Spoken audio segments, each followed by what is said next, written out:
Murakoze televiziyo y'u Rwanda utuvugana turi mu karere ka Gakenke umurenge wa Karambo mu kagari ka Kanyanza aho turi kumwe n'abaturage bavuga ko hashize imyaka 2 hashinzwe amapoto murayabona hano inyuma bakaba barategereje amaso agahera mu kirere.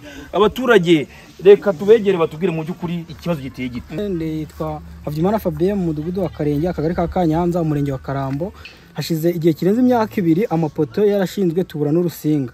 Bese mu yandi magambo twarababajwe no ko nta gisubizo cy'amashanyarazi twigeze tubona kagwa nk'ubu naguze akamashini kabeta isombe nzi ngo nakorera abaturage bo mu mudugudu wanjye nk'umuntu ushinzwe imibereho myiza n'iterambere navuga nti ntazana akantu kagasha nk'abati abaturage banje ikeneye agasombe ikeneye ubwatsi tuze tushije ku mashini tugarura amatungo natwe ubwacu tubeho neza nk'abantu twihangiye umuhanda uduhuza na Gakenke. Aya mapoto mubona bese nta marira dufite kuko tutazi igisubizo, kandi Paul Kagame yatubwiye ko twese tugomba kubona umuriro. Nta muturage ugomba gusigara atabonye umuriro, ariko nibaza uburyo bayahitaniye. Ariko niyo nta muriro umva ko igikonge niyo cyatuma wandika ngo usome. Ibyo nicyo kiza cy'umuriro. Hafi aho ngaho hakaboneka abantu iterambere rirahari ariko bakabura umuriro. No kubashize imyaka 2 mubona amapoto nta muriro, ingaruka byabagizeho n'izihe? Mutwe Rutayisire Jean d'Amour nk'ubu dufite abana b'abanyeshuri kandi umuntu yakwishakamo ubushobozi akamugurira computer kugira ngo abashe gukurikirana uko yiga neza, ariko kubera amashanyarazi twabuze kandi twarabonye amapoto icyo kibazo cyatubereye ingorabahizi.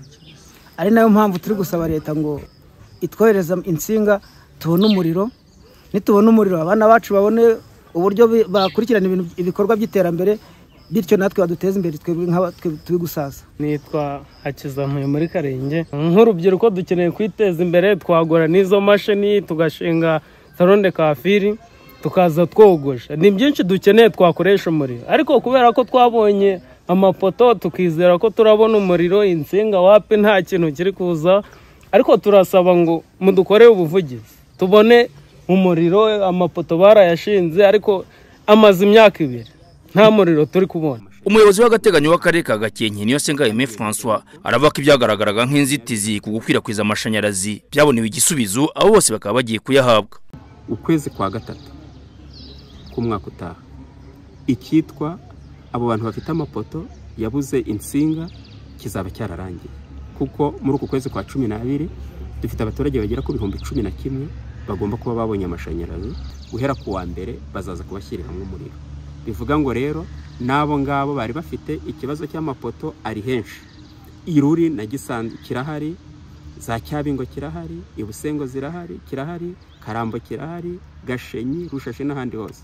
Umukuru w'igihugu yabasubije abo ngabo bose bagiye kubona insinga zigiye kuza bazishyireho ku buryo umwaka utaha uratangirana no kuba nabo bamaze kubona amashanyarazi. Umurenge wa Karambo ni mu mirenge igirwa hanini n'icyaro, ku buryo abaturage baramutse babonye ibyo bikorwa remezo byabafasha kuvugura ubuzima bwabo. Baravuga ko babonye umuhanda ariko bagasaba ko no kwihutisha amashanyarazi byakwihutishwa kuko akabagiraho ku bwinshi. Dushimije Adolphis mu karere ka Gakenke.